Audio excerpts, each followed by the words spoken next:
Alright, it's time to go to the store. Why does it feel like I'm sitting on something? What the hell? Bananas? What are these doing in here for? Not now, Diddy.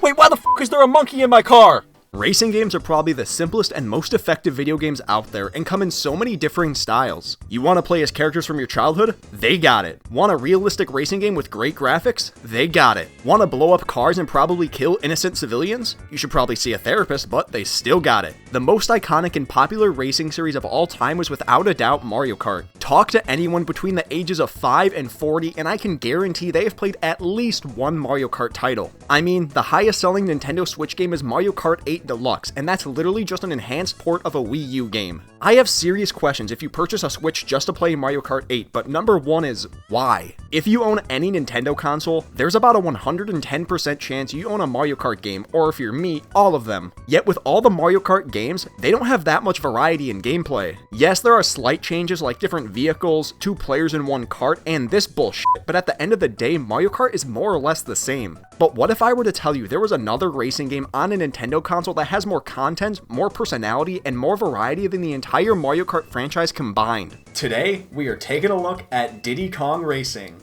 Diddy Kong Racing was released in November 1997 for the Nintendo 64 and was the fastest selling video game ever at the time, selling 800,000 copies by Christmas of that year. Because this was technically a Donkey Kong game made before 2002, it was developed by the golden boy of the 90s, Rareware. Although the game actually had nothing to do with Diddy Kong until fairly late in development. This is going to be difficult to follow, but I promise this development story is all true. The game began as a caveman/time travel real-time strategy game worked on by just 4 people. The game then got influenced by Walt Disney World and turned into an adventure game with a working title of Wild Cartoon Kingdom with no Nintendo involvement. Then in June of 1997, the game was changed to Pro-Am 64 as an unrelated sequel to the NES game RC Pro-Am and featured fancy tricycles. Then because of Banjo-Kazooie being delayed until 1998, Rare wanted a AAA game for Christmas of 97 and decided to make this game feature Diddy Kong to capture more attention from consumers. They chose Diddy specifically because they viewed him as Rare's creation while Donkey Kong was Nintendo's. God, that development story had more twists than an M. Night Shyamalan movie. The ultimate goal of the development team was to make the game run, quote, as fast as Mario Kart 64. But that was very difficult since Diddy Kong Racing used full 3D models as opposed to sprites. And the last development detail is that before the idea for Diddy Kong to be the face of the game, Timber the Tiger was originally planned to be the main character, which I think we can all agree is a good thing didn't happen. Timber the Tiger Racing just doesn't roll off the tongue well, plus he's just a budget ripoff Tony the Tiger. He would probably make the tagline for this game just be, "It's okay." Now it's time to really dive into the meat of this game, and if you really want to know what sets this game apart from all other racing games, then I have one question for you.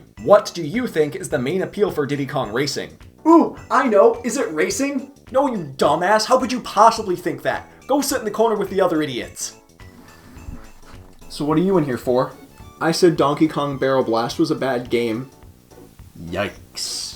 There's no doubt the racing is a big part of the appeal, but Diddy Kong Racing is much more well known for the adventure mode. And believe me when I tell you, it is the greatest and stupidest story I have ever heard of. Timber the Tiger's parents leave their island, leaving him to organize a race with his friends. It's quickly stopped, however, by an evil pig wizard with the most fitting name ever, Whizpig, who tries to take over the island and its racetracks. He corrupts the island's guardians into his henchmen and leaves Timber to try to defeat them in a series of races. I always love how racing game stories revolve around someone taking over the world or destroying the world, and all you need to do to beat them is defeat them in a race. If only the real world worked like that. Timber decides to recruit some racers to help him take down Whizpig, and because the name of the game is Diddy Kong Racing, you can probably guess who he recruits. That's right, Banjo and Conker. This was actually the first game either of these 2 characters appeared in, which is why they look just a bit off. They really look like the second image in one of those "this is what your brain looks like on drugs" graphics. The other 5 characters Timber recruits include Crunch the Kremling, who really just follows Diddy and isn't really invited, but we still count him because recruiting 7 just sounds like a weird number. And then a few others to represent some popular animals, like a mouse, a turtle, a badger, and my favorite animal, a fucking stopwatch. All the racers have different stats which differ in speed, acceleration, and handling, so pick the character who suits your playstyle best. Or do what any normal person does and pick your favorite character and deal with it. The racing racing mechanics are one of the most revolutionary aspects of the game, and I'm 95% sure Nintendo stole Rare's ideas from Mario Kart 7. Instead of only racing in a kart, the game has two other vehicles with a hovercraft and airplane. The hovercraft is used mainly for courses that have a lot of water in them because driving a car through a river seems a bit impractical, and the plane is used to fly in courses that don't have much road to drive in because, again, flying a car is not only impractical but impossible. The controls aren't that much different between the vehicles, but it really adds so much more variety to the kinds of races. Changing the terrain changes the whole experience and allows for new ways to design tracks. There's only so many turns, jumps, and obstacles you can throw on a racetrack before you run out of ideas and need to make Luigi's Circuit for the 10th time. Honestly, I think having 3 vehicles is my favorite aspect of this whole game just because it makes it stand out. The 90s and Nintendo 64 was an era of innovation, and the racing genre definitely needed some change too. Sure, some games may have taken inspiration from it over the years, or completely stolen it because they ruined their best racing franchise and had to dig themselves out of their dumpster fire that they threw themselves in, but Diddy Kong will always be the first. The game even has its own item system that is almost the same as Mario Kart, but a little less random. There are 5 different colored balloons that all give a different power-up, and the power-ups can actually be upgraded if you collect multiple of the same colored balloon. Red balloons give missiles to attack other racers, blue balloons give you a speed boost, green balloons give you obstacles you can throw behind you to slow other racers, yellow balloons give you a shield, and rainbow balloons give you a magnet that can pull the racer in front of you back towards you, which I'm not sure if I like more than a blue shell because even though it's less random, when you're about to finish then get yanked back right at the finish line just to finish in 3rd, it makes me want to commit a felony. The randomness of Mario Kart is always what people say they hate, but it does add more fun and suspense because it can completely flip the outcome of a race. With these balloons, you can almost always pick what item you want, which makes the races much more strategic. Although how strategic can a game where you can play as a fucking stopwatch really be? There's also bananas scattered around every track, sort of how coins are scattered in some Mario Kart games, as they increase your top speed by collecting up to 10 of them. All of these new ideas are worked into the adventure mode and makes for one of the most memorable racing games you'll ever play, especially with the boss tracks at the end of each world. These are more or less one-on-one races against a super large racer to rescue them from Wizpig's command. These are probably the best part of the story mode, but I can't understate how frustratingly difficult these can be. I cannot even begin to explain how many times I had to retry the Bubbler the Octopus boss track as a kid. It had to have been close to 100 times. In my defense, I sucked at video games, and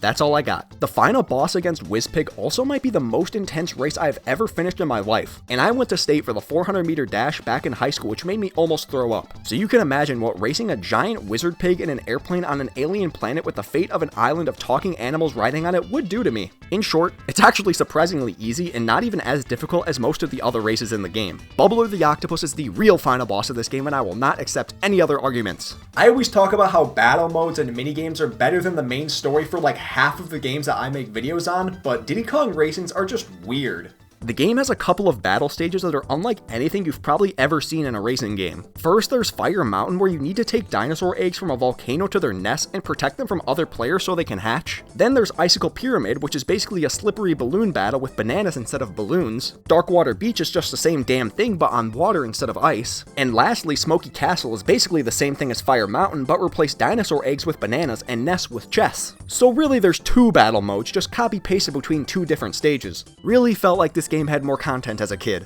And the last mode really isn't anything special, but basically just a hard mode. If you obtain all the amulet pieces and gold medals, you can play a mode called Adventure 2. Based on the name, you probably think this is a sequel or a continued story, but really this should just be called Adventure Plus if you want to be creative. Or if you just want to be honest, say mirror mode. That's all this is. The tracks are mirrored, and that's literally the only difference that matters. Why couldn't they just call this mirror mode? Does Mario have it copyrighted? What's so wrong about stealing from Mario now? It's not like that's ever stopped them before. Diddy Kong Racing isn't one of the most pure racing experiences, but it is one of the most ambitious and well put together racing games you will ever play. My only gripe with this game is that the racers in this game only really appear in this one game and then never again. I just want a video game starring a fucking alarm clock. Is that too much to ask for? Between the new racing styles, weird characters, and even weirder story, this is probably the most unique racing game to ever exist. What other racing game lets you glide through the air and water, grab items to attack and protect yourself from enemies, and has an assortment of random video game characters who probably don't deserve it?